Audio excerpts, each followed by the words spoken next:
Take a pit stop for all things NASCAR with the Ford Tire Change podcast.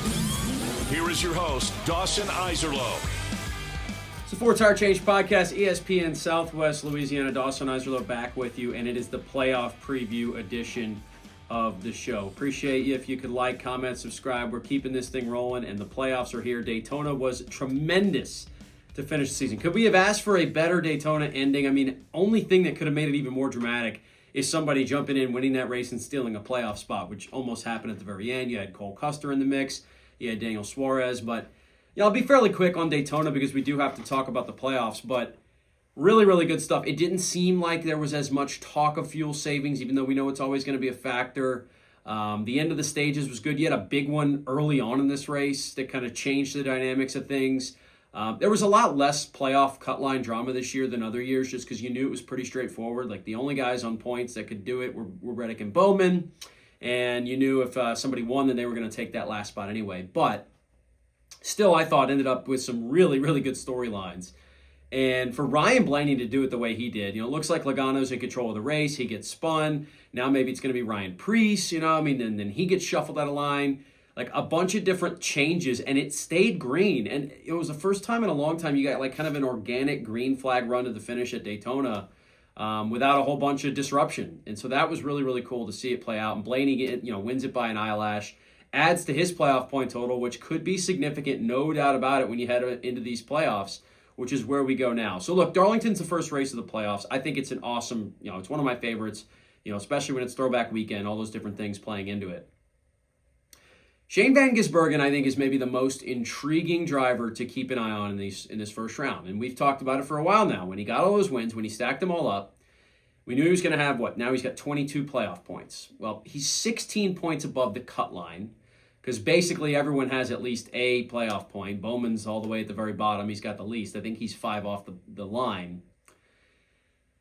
What's going to be really interesting to me is, like, does the 88 team, do they play this differently? Like, do they try to just say, you know what, let's just do our best to finish 15th or 20th, and maybe if you get a chance to stay out for some stage points, those could matter tremendously. His buffer's not huge. He's still going to probably need some drivers that are at the bottom of this playoff point cut line to have troubles. Now, Austin Dillon, Josh Berry, like Austin Cindric, there are some drivers that you figure, all right, maybe they're going to have issues because they haven't been super consistently fast all year long. They're in because of a win or whatever other reason. So I still do think that's a possibility. If I had to pick 4 drivers to miss the second round of the playoffs, I ultimately do think I would pick SVG, Austin Cindric, Josh Berry, and Austin Dillon. Bowman, though, is the close one. I could make a case for SVG over Bowman, given that he's starting with a 20-point head start over Bowman. Again, that's a big deal, right? If Bowman has one bad finish out of the 3, he's going to be in a world of hurt trying to make up all those points, especially if everyone above him has a good run. But what's also unique about the playoff cut line going into this thing, there's a whole bunch of drivers that were within 7 points of this thing, including Chase Elliott, 7 above the cut line, all the way, and the lowest is only 5 below in Bowman.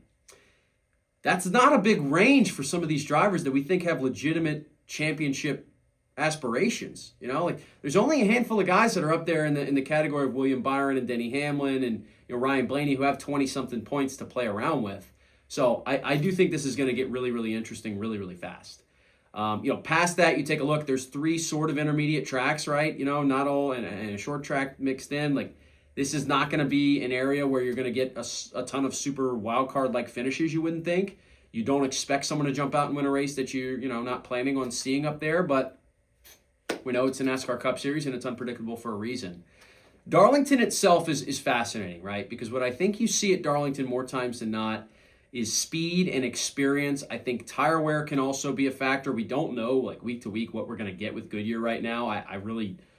You could tell me it's going to be a super tire wear filled race. You could tell me it's not going to be a factor at all. And I think I wouldn't be shocked if either one of those things happen.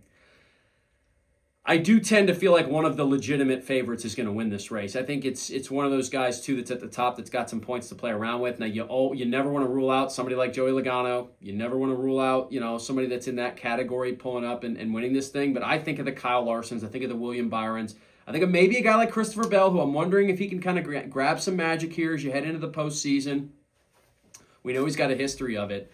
But ultimately, when I'm picking a winner for this race, I think I kind of tried to take all those things into account.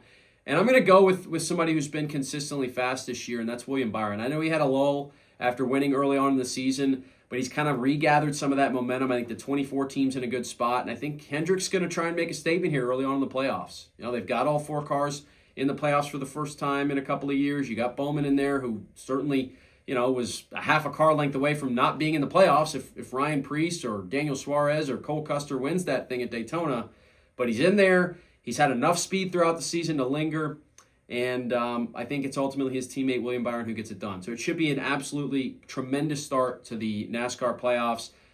We don't know if we're going to see this format too much longer. So we'll try and enjoy it while we got it. Say what you want about it. I know it's certainly got its faults. I don't think it's a perfect format. I'd like to see a little bit of tweaking done.